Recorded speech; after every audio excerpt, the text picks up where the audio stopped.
Tell us how practice went last week. What kinds of improvements, developments did you want to see last week, and what took place?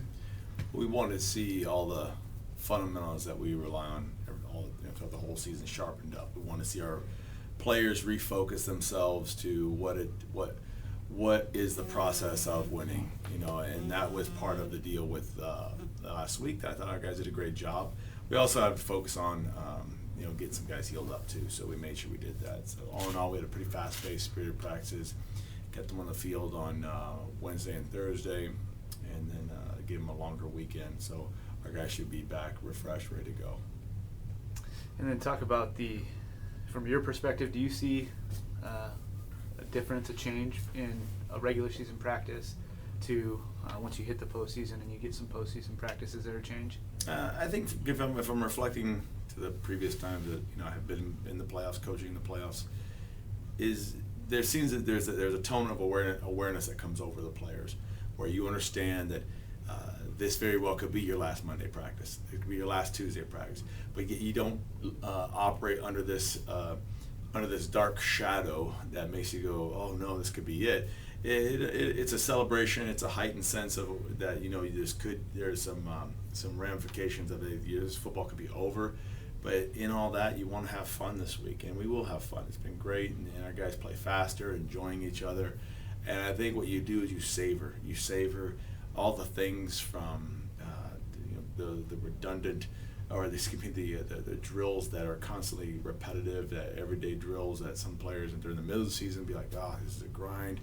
Well, they take a different flavor on now. It's like, you know what, this is the stuff that got us to where we want to be at. So I'm expecting a great practice this week, today, and this whole entire week.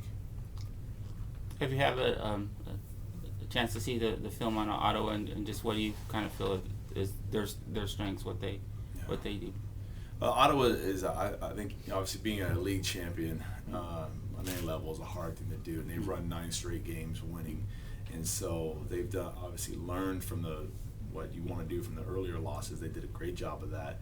So you're seeing them being very opportunistic on special teams for sure. Clarence is an outstanding receiver for them, who's an explosive wide receiver any day. Does a great job with the return game. They'll do multiple things on offense. They'll bring in some wildcat. They'll bring in they'll do a lot of some trick plays as well, and they like to try to take advantage of where they feel they can exploit the matchups with Clarence on different, whether in the slot, the outside. Defensively, they'll a 3-4 that likes to bring down, like to stay in a 4-man look. But with that, they'll play some quarters. They'll be solid up front. They're good tacklers. And all in all, I've seen with the games we have seen, and you read statistics and read about them, it seems like they have just been able to do a good job of being as opportunistic as possible to win the games that they have won. So you've got a group that obviously knows how to win. They wouldn't be in this position if they didn't, and they're very well coached, and they have a lot of pride about the program. So it's going to be a good game. And at this point, it's obviously there's only 16 teams in this tournament. Right. And they've all had success, have that confidence. That's right. That's right. So that's. You don't come to this point in the season and not know how to win. Yeah. Everybody knows how to win in this field of 16. So our philosophy is this, and we stand by our conviction, is that we're going to be very good at what we do. We're going to scout our opponent with the film they have given us, and just try to discover their identity. What do they want to do? Who are they? How do our own matchups go versus them? And then in on that, as we do begin to put together our game plan, it's going to be, we're not going to try to stray away too far from trying to become something we're necessarily not. Obviously, every game you create your own wrinkles for the opponent that they haven't seen, and I think we have a pretty good beat of what we want to do. But yeah, in that we want our guys to play fast and to play comfortable, and that whole unconscious competence about it, where they can flow, and that's really one we want to play next Saturday. It's that type of flow, type of athleticism.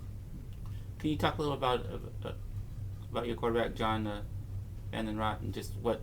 I mean, obviously the numbers he's put up is just mind-boggling, but beyond that, what he kind of means to your football team. Well, he is particularly has a special place in my heart because it signifies a lot of in my tenure as a head coach.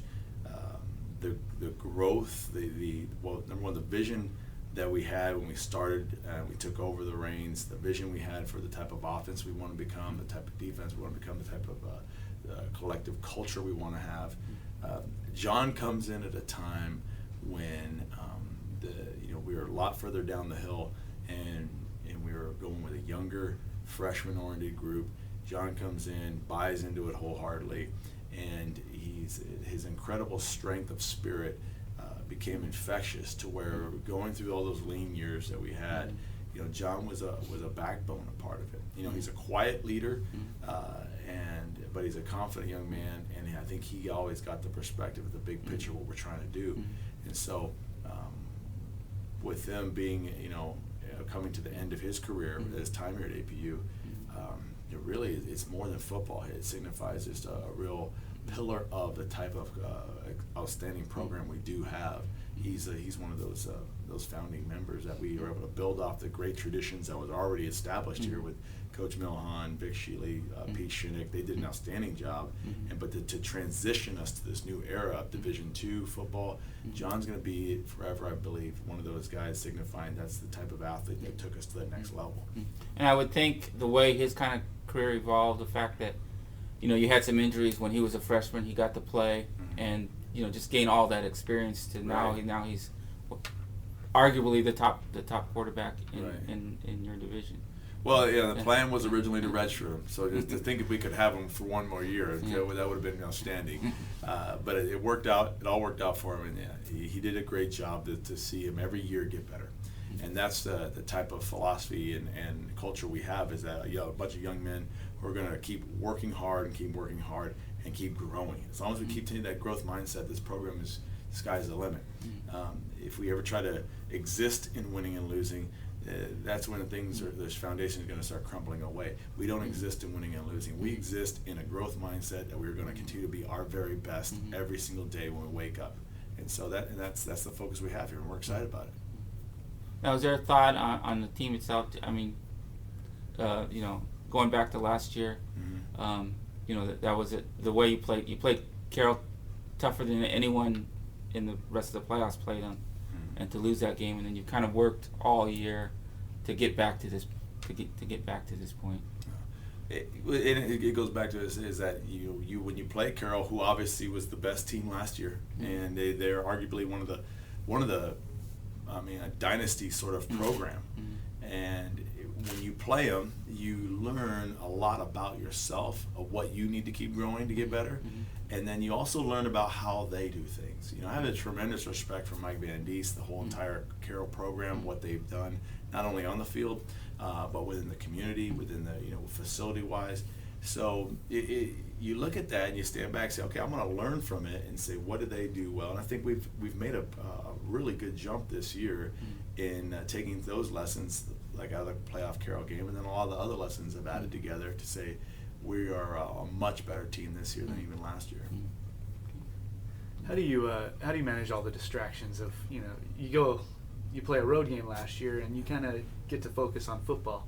When you're playing at home, you've got the players in classes, and the campus starts getting excited. Families coming in for the game and everything like that. How do you manage the distractions, especially in a postseason format? Well, what we tell our players is just during this postseason time, every week is its own season, is do all you can to make your world small. And what we mean by that is, right now, take care of your academics. As the semester is in the back half of it, focus on your academics, focus on your football. The social time, the parent time, the family time, those are all great, and it's really nice that we can share this at home with the great fan base that we do have. I don't think it's so much of a distraction if we help the young man or players set up some parameters to communicate to the parents, is that regarding what's with tickets, what's with the schedule. We're going to keep it as routine as we have been, and that's where it's going to help us keep our focus, is what style of practice, what the day is going to look like. They're going to keep them in their regimented schedule, so that should help them. And then talk about this weekend. You played all 7 of your regular season home games on artificial turf. Now you're coming over playing on natural grass on campus. It's going to be, I think, a cooler evening than what you're used to, and slight chance of some precipitation. Does that change the way you guys anticipate playing at all? No, it almost brings out for a lot of the community around us, real nostalgic feel. The surface is going to be outstanding. It's going to be tremendous support. It's going to be a great celebration come Saturday.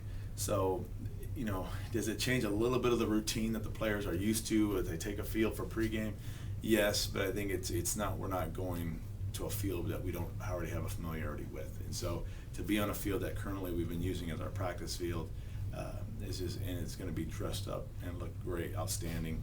Our players are going to have a familiarity with it, and it's going to be nice to be where I know we have a long-standing history of success.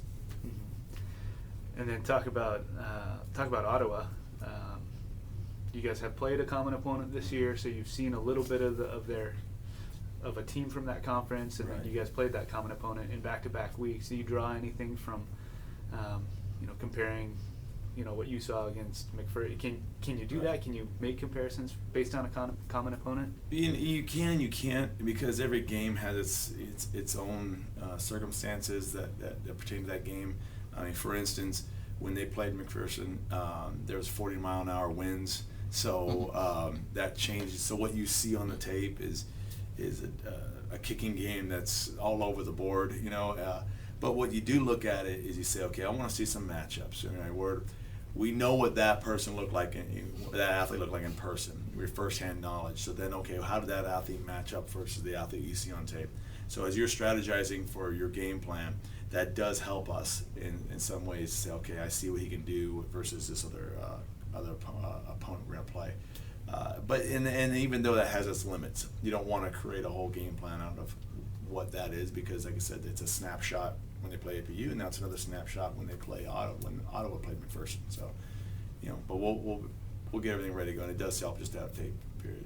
Mm-hmm. And then as you look at Saturday, what are some of the key matchups that you're looking at that you think, you circle that, hey, we need to be successful in this matchup to be able to come out on top? Number one is going to stand out is the special forces, the special teams, the coverage. They've done a very good job with their punt return game, their kick return game. Our punt team, kickoff team have got to be on point when it comes to covering. The other thing is going to be it always does become a field position game. In the postseason, you're looking at 4 quarters. Our own return games have got to be on point for us. We've got to be able to manage well, third down when it comes to both our offense and defense, and we want to make sure we're limiting their drives and our drives keep them going, and that becomes now as we really take a focus on what they're doing. So all in all, then you like I said, you don't want to stray away too far from who you are, because when you start doing that, your players don't have the capacity to really be at their very best. But with that, we're going to have some special things in mind for how we take care of the field position and manage those third down situations.